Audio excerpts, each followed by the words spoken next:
একদল এমন অবস্থা বলা শুরু করেছে যে 36 দিনে তার সবকিছু করে ফেলেছে। আরে বাবা, যদি আওয়ামী লীগ পাপ না করতো, যখন ছেলেরা কোটা সংস্কার চেয়েছিল, আমাদের ছেলে তো তাদের মধ্যে ছিল, আমরা সংস্কার সমর্থন করেছিলাম। আওয়ামী লীগ করলো গায়ের জোরে অহমিকা করে ওরা বাতিল করে দিল। একবারে পারে না কেউ, তারা কি দিয়ে পারবে? তাদের পারার কোনো কারণ ছিল? যদি বিগত সরকারের অত্যাচারে নির্যাতন অতিষ্ঠ না হতো, তাদের কোটার সাথে আমাদের জনগণের সম্পর্ক কি? কেন তারা মাঠে গেছে? তারা মাঠে গেছে তারা বাঁচার জন্য গেছে। এই যে অবস্থা, এবং এবং এমন একটা অবস্থায় যে এরকম একটা একদলীয় ভাবে নির্বাচন হলো, এই ছেলেদের মুখ দিয়ে একটা প্রশ্ন কেউ করেনি যে এইটা তো হতে পারে না, এই বাংলাদেশ আমরা চাইনি। আর বিএনপিতে ইতিমধ্যে 31 পয়েন্ট উল্লেখ করেছিল, যদি রাষ্ট্র ক্ষমতা যায় তাহলে সেইগুলি তারা প্রয়োগ করবে বা বাস্তবায়ন করবে। এখন বর্তমান যে কথাটা বাজারে আছে, যেমন ভাই বললেন যে একটা নির্বাচন হলে বিএনপি রাষ্ট্র ক্ষমতা যাবে, এই জায়গায় কিন্তু আছে। যে কারণে জামাত তারা কোনোভাবেই ভাবতে পারছে না যে এই মধ্যে তারা রাষ্ট্র ক্ষমতা যেতে পারে, ভোট বাড়তে পারে, রাষ্ট্র ক্ষমতা যাবে। এবং তারা হয়তো মনে করছে যে আওয়ামী লীগের সমর্থন নিয়ে তারা আওয়ামী লীগের বিরুদ্ধে পড়ে না। অনেক জায়গায় আমার এলাকাতে অনেক আওয়ামী লীগ জামাতে জয়েন করছে, যারা হাত্তার মাস্তার টাইপের, এবং তাদেরকে বাড়ি বাড়ি গিয়ে আশ্বস্ত করা হচ্ছে তোমাদের কিছু হবে না, এই রহিম এই কালো কি অবস্থা, তোমাদের বাড়িতে থাকো, সমস্যা নেই, এরকম কিন্তু কালো হচ্ছে। আর আর একটা দল নতুন গঠন হবে, গঠন হওয়ার পর তার শক্তিশালী হবে, তারপরে নির্বাচন দিবে।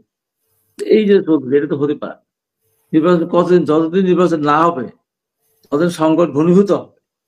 ইনভেস্টমেন্ট দেশ দেশ চলা বলে কিছু চলছে না, সব জায়গায় অনিয়ম, শিক্ষা ক্ষেত্রে এমন অনিয়ম। সেই দলেও তো অনেকে, মানে বিএনপির অনেকে আছে, আওয়ামী লীগের অনেকে আছে, এরকমও শোনা যায়। এবং আওয়ামী লীগকে ওরা অনেকে গণহত্যার সাথে যারা জড়িত না তাদেরকে ক্ষমা করে দিবে, এরকম তো বলা হচ্ছে সরকারের পক্ষ থেকে। গণহত্যার সাথে জড়িত না আওয়ামী লীগ, বিএনপি কোনটা বলছে? বিএনপি তো আওয়ামী লীগের সন্ত্রাসী, মাস্তান, অপরাধী, দুষ্কৃতিকারী, ব্যাংক লুটেরা টাকা পাচ্ছে, তাদের তো কোনোভাবে প্রশ্রয় দিচ্ছে না, দিবেও না। যদি কেউ বলে যে বিএনপি আওয়ামী লীগকে প্রশ্রয় দিবে, তাহলে বিএনপি রাজনীতি থাকে? যে অত্যাচারিত হয়েছে বিএনপি নেতা কর্মী দীর্ঘদিন, অতএব এটা কোনোভাবেই সময়। এখন একেবারেই যারা নিচ লেভেলে গ্রামে গঞ্জে রাজনীতি করে, ভোটটা দেয় হয়তো আওয়ামী লীগকে, যারা কোনো কিছুর ভিতরে নেই, সেইগুলির ব্যাপারে হয়তো ওইভাবে অত্যাচার করতেছে না বিএনপি, বা তাদেরকে ওই দৃষ্টি দেখছেন, অত্যাচার দেখছেন ওই দৃষ্টিতে, সাধারণ মানুষ থাকে।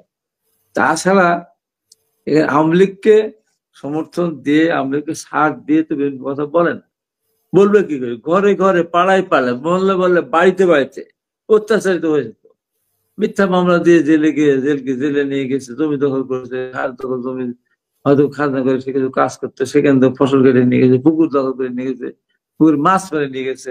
সেই দলের সাথে বিএনপি ঐক্য হতে পারে? এখন নতুন যারা আসছে, এই যে কথা একদিন বললেন মাঝখান দিয়ে, এখন চলছে কি, এই আন্দোলন কে করেছে, কারা করেছে, কারা নেতৃত্ব দিয়েছে, একেবারে একটা অস্বীকারের একটা এখানে বিরাট একটা প্রতিযোগিতা চলছে। আন্দোলন সবসময় একদিনে হয় না, দীর্ঘদিনের প্রক্রিয়া। বাংলাদেশের স্বাধীনতা 52 সালে যদি ভাষা আন্দোলন সফল না হতো, 66-62 আন্দোলন সফল হতো না। 66-62 না হলে 66 দিকে, 62 সফল না হলে 66 দিকে ছাত্ররা হয়তো বা নিয়ে নামতে পারতো না। 69 গণঅভ্যুত্থান সফল হতো না। 69 গণঅভ্যুত্থান সফল না হলে 70 নির্বাচন হয়ে আমাদের একক সংগ্রাম পেত না। তো একক সংগ্রাম না পেলে 71 সালে যদি জাতীয় সংসদ স্থগিত করে দিয়েছিল, যদি আওয়ামী লীগের সংসদে কম থাকতো তাহলে তা করতো না। পাকিস্তান তাই রাষ্ট্র ক্ষমতা, তারাই প্রধানমন্ত্রী হতেন বা রাষ্ট্রীয় কাঠামো তারাই থাকতেন। একটা অস্বীকার করে একটা তো হয় করেছিলাম, তখন এটাই বলেছিলাম। বছর সামরিক স্বৈরাচারের বিরুদ্ধে আমরা আন্দোলন করেছিলাম, কতবার আমরা বাইরে গেছি, হাসপাতালে গেছি, জেলে গেছি, টাকা চলে, এত ঘটনা এখন সব বলি দেখি যে হিসাবই নাই। কিন্তু একদল এমন অবস্থা বলা শুরু করেছে যে 36 দিনে তার সবকিছু করে ফেলেছে। আরে বাবা, যদি আওয়ামী লীগ পাপ না করতো, যখন ছেলেরা কোটা সংস্কার চেয়েছিল, আমাদের ছেলে তো তাদের মধ্যে ছিল, আমরা সংস্কার সমর্থন করেছিলাম। আওয়ামী লীগ গুলোকে গায়ের জোরে অহমিকা করে ওরা বাতিল করে দিল। এই সময় যদি সংস্কার করতো 5% 10% রেখে যে সংস্কার করলে ছেলে কিন্তু ঘরে ফিরে যেত, তা না করে গত করে কোটা বাতিল করে দিল। বাতিল করে দেওয়ার ছেলে ঘরে ফিরে গেছে। এই ছেলেরা কি আর কি রাজপথে এসেছে? এই যে 18 সালে নির্বাচন হলো, একতরফা নির্বাচন হলো, রাতের বেলা ভোট হলো, দিনের ভোট রাতে হলো, আমাদেরকে আহত করলো, গ্রেপ্তার করলো, কোপালো, হেলিকপ্টারে গেলাম আমরা। কেউ কি মিছিল করেছে? বলেছে স্ট্যাটাস দিয়েছে, ফোনে কি বলেছে, ফেসবুকে কি বলেছে যে এইটা ঠিক হচ্ছে না, সরকার একতরফা নির্বাচন করেছে, রাতের বেলা ভোট হলো, এই দেশ আমরা চাইনি? বলেছে? বলেনি। আবার 2024 সালে যে নির্বাচন হলো 7ই জানুয়ারি, এটা আরো নির্লজ্জ একটা নির্বাচন। কোন এখন রাজনৈতিক তাদের দলকে লজিক নির্বাচন হচ্ছে আপনারা করতে পারবে? পারেননি বলে তারা এগিয়ে এসেছে, তারা তাদের পরিকল্পনা মতো। পারে না, একবারে পারে না, একবারে পারে না কেউ। তারা কি দিয়ে পারবে? তাদের পারার কোনো কারণ ছিল? যদি বিগত সরকারের অত্যাচারে নিজেদের মানুষ অতিষ্ঠ না হতো, তাদের কোটার সাথে আমাদের জনগণের সম্পর্ক কি? কেন তারা মাঠে গেছে? তারা মাঠে গেছে তারা বাঁচার জন্য গেছে। আমি যখন মিডিয়ার গাইতে চাই, জিজ্ঞাসা করলে বাড়ি পটুয়াখালী, বিভাগে অমুক কি হয়েছে ভাই, বিএনপি করতাম, এলাকায় থাকতে পারে না। ওই উবারে উঠলে পারে উবার বলে আমি বিএনপি করি, ওই মোটরসাইকেলে পাঠার বলে টেম্পো দিচ্ছে, টেম্পো বলে আমি বিএনপি করি, এলাকায় থাকতে পারি না। এইরকম এই যে কত মানুষ, কত পাঠাও চালক, উবার চালক, টেম্পো চালক, স্কুটার চালক, সিএনজি চালক, তারা মাঠে গিয়ে তারা শহীদ হয়েছে না? তার কি দরকার ছিল? তার কি দরকার ছিল? দরকার ছিল সে এলাকায় যেতে পারতেছে না, অত্যাচারিত হচ্ছে, জিনিসপত্রের দাম বেশি, বাজারে গেলে সে বাজার করে নিয়ে আসতে পারতো না, ছেলেদেরকে পরিবারকে খাওয়াতে পারতো না ঠিক মতো। এইভাবে অত্যাচার নির্যাতন হয়েছিল। এরা যদি তারা যদি দেশ নিয়ে চিন্তাই করতো, সংস্কার নিয়ে চিন্তা করতো, একটা সময় তো এমন ওই হেড পলিটিক্স এমন একটা পর্যায়ে চলে গেছিল। এই যে অবস্থা, এবং এবং এমন একটা অবস্থায় যে এরকম একটা একদলীয় ভাবে নির্বাচন হলো, এই ছেলেদের মুখ দিয়ে একটা কেউ করেনি যে এইটা তো হতে পারে না, এই বাংলাদেশটা আমরা চাইনি।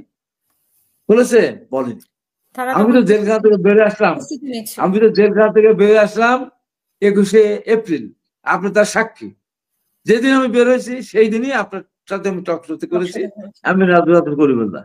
সেই দিনই আমি বলেছিলাম এই সরকার ক্ষমতা থাকবে না, একবার সংবিধানকে পদদলিত করেছে আর নিজের গণতন্ত্রকে কি বললাম, একটা অন্য একটা ওয়ার্ড ব্যবহার করেছিলাম, যে তারা এইভাবে তাদের সংবিধানকে তারা ই করেছে, অথবা এরা ক্ষমতা থাকবে না। ওই দিনও করেছে, পরদিন আবার ফের সাহেবের সাথে বলেছি, মিডিয়াতে বলেছি, বাংলা টিভিতে বললাম, মমতাজ হোসেন শিক্ষা আমাদের বন্ধু রাষ্ট্রপতি ছিল, তাকে বললাম ভাই এবারে রাজ্য কিন্তু পারবেন না, কেন আগামী নির্বাচন, কিসের নির্বাচন হবে?